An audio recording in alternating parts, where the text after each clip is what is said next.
perlu melakukan dialog tentang perasaan suka atau kecenderungan terhadap lawan jenis ya. Kita perlu menegaskan bahwa rasa suka adalah sesuatu yang wajar dan memang itu datang dari Allah. Tapi perlu dikelola dengan baik ya, karena kita manusia bukan hewan. Arahan orang tua dalam mengelola pergaulan anak juga sangat penting untuk diperhatikan. Kita perlu melakukan dialog tentang aturan pada anak tentang batasan hubungan ikhwan ya, anak laki-laki dengan perempuan. Kita perlu menyampaikan pada anak-anak kita bahwa rasa suka itu boleh, karena itu fitrah. Karunia yang tidak boleh adalah rasa suka disertai aksi pelampiasan yang tidak terkendali ya. Suka boleh, doakan ya, kemudian minta sama Allah sama-sama dijaga perasaannya, tidak ada setan yang mengetahui ya. Kemudian untuk tetap menjaga diri ya, karena mereka belum siap untuk menikah ya, harus mencari ilmunya dulu. Terus sampaikan, biasanya memang kalau anak remaja lebih ke arah pengalaman orang tua. Nah ini memang hati-hati, biasanya orang tuanya pacaran ya bingung ya ngejelasinnya. Lebih baik disampaikan bahwa pacaran itu haram. Kemudian yang lebih baik adalah nanti kalau sudah siap, insya Allah Allah akan datangkan melalui proses ta'aruf ya, berkenalan, dan itu ada tata caranya, itu pembahasannya nanti. Sekarang harus dikendalikan dulu, simpan baik-baik, cukup ibu aja yang tahu, jangan kasih tahu siapa-siapa gitu ya. Melakukan dialog tentang konsep pernikahan. Setiap anak ikhwan kepergok menyimpan majalah porno. Mamanya biasanya naik pitam dan berujar, biar aku yang atasi. Si papa mencoba mencegah dan tidak bisa. Dia tahu istrinya keras hati. Lalu si mama memanggil anaknya masuk dalam kamar dan berkata, kamu ingin tahu tentang tubuh wanita? Sekarang buka matamu, lihat mama sekarang. Nah kemudian si mama buka baju luar, baju dalam. Spontan si anak menutup matanya dengan tangan dan membalikkan. Kenapa? Kata mama sambil teriak, kamu ingin tahu kan? Ayo lihat ini. Nah itu ada memang kayak gitu ya. Kalau lihat punya mama saja kamu malu, kamu takut, kamu jijik, mungkin harusnya kamu lebih malu, lebih takut, lebih jijik lihat punya orang lain, meskipun itu cuma gambar. Sadis betul ya. Ini bukan kenyataan yang nyata. Saya pernah mencoba membaca, bahkan ketemu dengan orang seperti itu ya. Serem memang. Ini sebuah kejadian yang nyata secara teknis, bukan model pendidikan seksual yang saya anjurkan ya. Kalau informasi seksual dalam rangka mendidik sebagian dilakukan oleh orang tua sejenis, oleh ayahnya ya. Anak akhwat sama ibunya ya, kelamin berbeda, maka perlu mendelegasikan tugas ini pada saudara yang semahram, pamannya, kakaknya, sepupunya ya. Nah anak ikhwan atau bibi atau kakak sepupu akhwat ya, perempuan untuk yang perempuan. Guru di sekolah dengan jenis kelamin yang sama juga bisa menjadi fasilitator ya. Saat datang balik adalah saatnya memperkenalkan konsep pernikahan, bahwa suatu saat anak akhwat, anak perempuan akan menjadi istri dan ibu. Maka datangnya haid adalah sebuah karunia Allah, sekaligus saudara tanggung jawab ya. Sekaligus dia harus bertanggung jawab saat anak akhwat jatuh cinta di usia balik, di mana cinta pertama akan berkesan seumur hidup katanya ya. Nggak tahu kalau saya sih, soalnya lupa ya. Kemudian akan berkesan seumur hidup katanya, menjadi saat paling krusial bagi orang tua untuk mengajak anak berpikir kritis ya tentang anak-anak ikhwan dan akhwat yang ideal. Bun, coba deh kalau kita cerita ya, teteh, mbak, kamu bayangin ya kalau cowok yang kamu sukai sekarang, kalau misalkan kalau kakak kita anak perempuan atau akhwat, mbak, kamu bayangin gak kalau cowok yang kamu sukai sekarang itu bakal jadi suamimu, kira-kira dia jadi suami yang baik gak? Ya menurut mama sih dia cakep sih, tapi kok kemarin pas teman-temannya berangkat ke masjid dia malah main HP ya. Masa kamu mau punya suami yang malas sholat, mbak? Setelah itu anak perlu dikawal agar bisa mengendalikan hawa nafsu ya. Ketertarikannya dengan lawan jenis ini saat pertama jatuh cinta. Jadi saat jatuh cinta kedua, ketiga dan seterusnya, anak perempuan kita sudah punya sudut pandang yang benar dan sudah bisa mengendalikan diri ya. Ini adalah masa-masa kritis ya. Karena memang tidak mudah sebenarnya mendidik anak remaja. Mereka malu, sudah mulai malu. Jadi kita cara bicaranya harus pintar, harus lihai ya, harus kita pun juga nggak harus luas ya, kita pun nggak kaku ya. Nah kemudian sampaikan tentang konsep pernikahan itu mulia, belum menjadi topik utama ketika berdialog dengan anak yang sudah balik, agar mereka memiliki pijakan berpikir yang lurus tentang modal mengambil sikap di masa depan, yaitu ingin berkeluarga yang baik, menciptakan keluarga yang sakinah, mawadah, warahmah, yang bahagia ya. Dan sehingga mereka harus kuat menghadapi jatuh cinta yang merupakan cobaan datang dari Allah ya. Tidak harus dilampiaskan, harus ditampakkan, harus diketahui semua orang. Ini akan jadi seru loh kalau kita cukup menyembunyikan, sampaikan pada Allah. Kalau dia baik maka mudahkan sampai menuju kita sudah siap ya. Berikut ini adalah beberapa nilai penting yang dapat kita jadikan Bahan dialog dengan anak ya. A. Pernikahan merupakan salah satu cara untuk menyempurnakan agama. Dengan menikah, maka separuh agama telah terpenuhi agar semakin kuat dalam beribadah ya. Ya memang menikah itu di dalam Islam itu posisinya mulia sekali. Setengah agama masuk di dalam situ. Ya kalau belum nikah setengah agamanya masih jelek ya. Maka jangan pernah bermain-main dengan pernikahan yang hanya karena suka aja, karena wajahnya tampan aja, karena dia maco aja, karena dia suka pakai baju biru aja, tapi lebih ke tanggung jawab.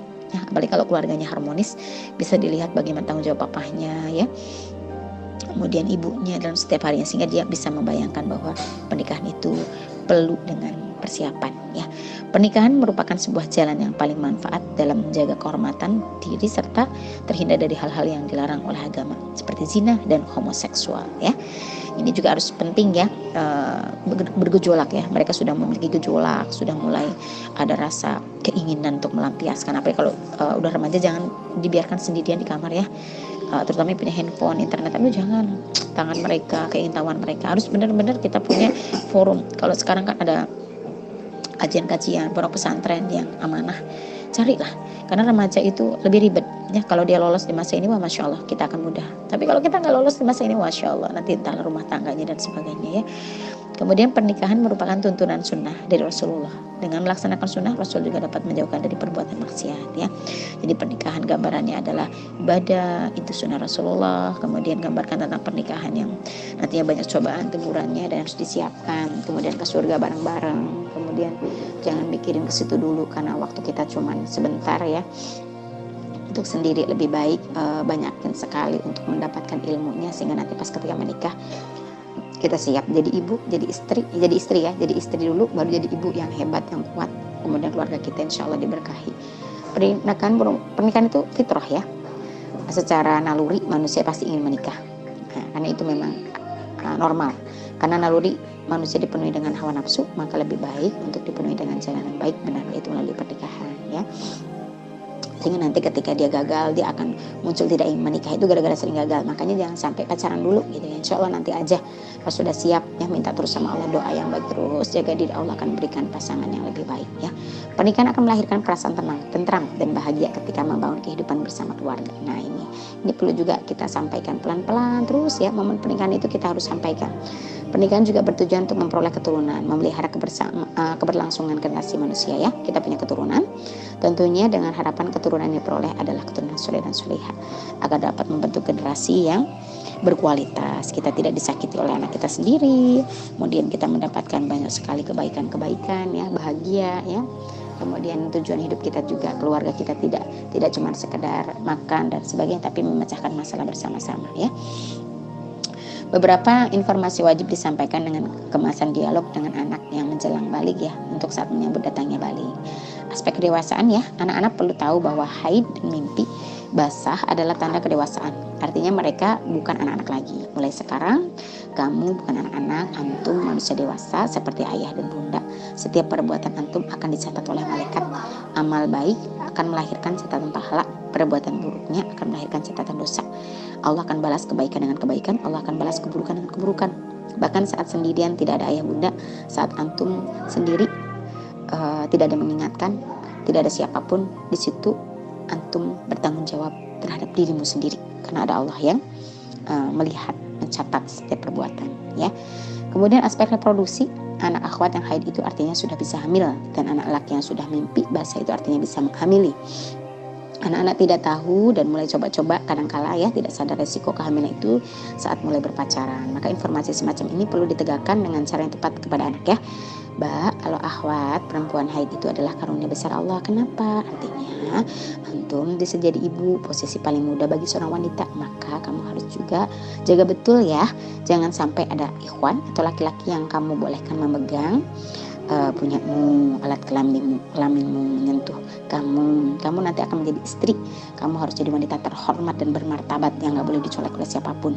Kamu tidak boleh direndahkan ya, harga dirimu tinggi hanya dengan pernikahan ya, dengan hanya memperboleh laki-laki yang yang boleh itu adalah suami ya. Kamu harus punya suami yang baik. Ayah dari anak-anakmu haruslah jadi laki-laki yang baik. Maka jaga betul dirimu, jadilah anak yang baik agar Allah nanti kamu karuniakan suami yang baik ya. Mas, mimpi basah itu adalah anugerah besar dari Allah. Itu artinya kamu nanti akan bisa jadi ayah dan punya anak. Lalu anak-anakmu haruslah anak-anak yang hebat. Kamu tahu agar anak-anakmu hebat, maka ayahnya harus hebat juga. Kamu bisa menjaga diri sampai ketemu nanti wanita hebat yang Allah akan jadikan pertemukan denganmu. Juga ibu dari anak-anakmu. Kamu harus jadi calon suami yang bertanggung jawab. Jangan sampai kamu menebar pesona pada semua banyak wanita. Jangan mudah dirayu wanita dan pergi bersama. Jangan mau ya. Laki-laki hebat itu juga tidak seperti itu. Kamu harus jadi laki-laki spesial yang hanya akan menyentuh wanita terbaik, yang punya martabat, wanita yang suci, yang bersih. Kalau kamu mudah dekat-dekat dengan wanita yang belum menjadi istrimu, kamu akan jadi laki-laki yang harga dirinya rendah, tuh ya. Sama ya. Nah, itu harus disampaikan.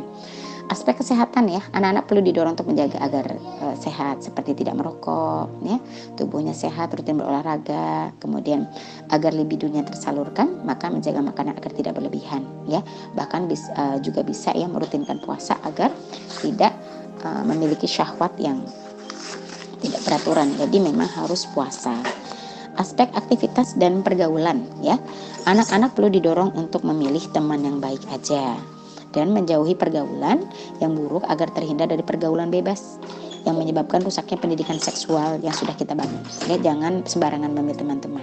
Dia cocok, jangan belum tentu dia cocok itu baik ya.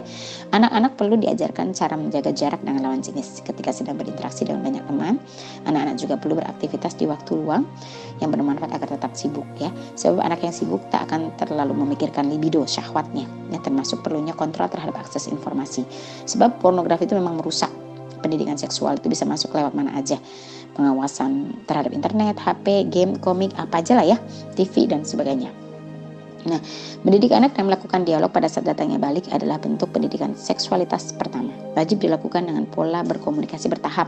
Jangan langsung berpresentasi gitu ya. Bertahap yang bisa dilakukan orang tua. Nanti dia terbiasa, oh mama, bunda, ayah biasa komunikasi gitu ya. Kegagalan dialog tentang balik akan mengantarkan pada terjerumusnya anak pada perkembangan seksualitas yang penuh dengan masalah seperti suka pacaran, akhirnya terjebur dengan zina dan penyimpangan ya, suka dengan sesama jenis ya dan sebagainya ya, atau ikhwan tapi pakai BH dan sebagainya. Itu pernah saya menyelesaikan kasus-kasus seperti itu dari teman-teman sendiri. Tujuan utama dialog adalah memberikan pemahaman perbedaan peran ikhwan dan akhwat ya, laki-laki dan perempuan, dasar kontrol perilaku agar anak dapat memiliki pengendalian diri akan hasrat seksual ya, dan pemahaman peran dirinya masa depannya. Bahwa setiap anak laki-laki di masa depan akan berperan sesuai dengan fitrahnya. Laki-laki dewasa akan jadi pemimpin, memegang peran di suami, jadi ayah yang perkasa ya. Kemudian perempuan dewasa menjadi istri, jadi ibu yang mulia yang dipimpin oleh suaminya, yang menjaga dengan kasih sayang ya. Nah, dialog ini adalah dilakukan dengan cara bertahap ya. Terus lakukan ya, terutama untuk anak-anak yang sudah dewasa, belum kita ajak dialog, nggak ada kata terlambat, lakukan. Karena kita hidup di sistem yang salah dan rusak, dan kehidupan sekarang semakin lebih mengerikan ya, akses internet dan sebagainya, sehingga anak-anak mengambil, mencuri bahan-bahan di mana saja yang tidak memiliki iman. Ini yang mengerikan ya. Makanya sebagai orang tua, kalau ada ungkapan kalau anaknya sudah besar itu sudah enak, salah. Sebenarnya kalau udah besar itu justru makin repot, karena dia harus banyak hal yang harus dia lakukan ya, terutama mendampingi anak lebih banyak lagi. Baik, itu dulu bisa saya sampaikan. Mohon maaf afan jidan atas ketelatannya, mudah-mudahan bermanfaat. Jazakumullah khairan katsir. Kalau ada pertanyaan boleh japri ya. Assalamualaikum warahmatullahi wabarakatuh.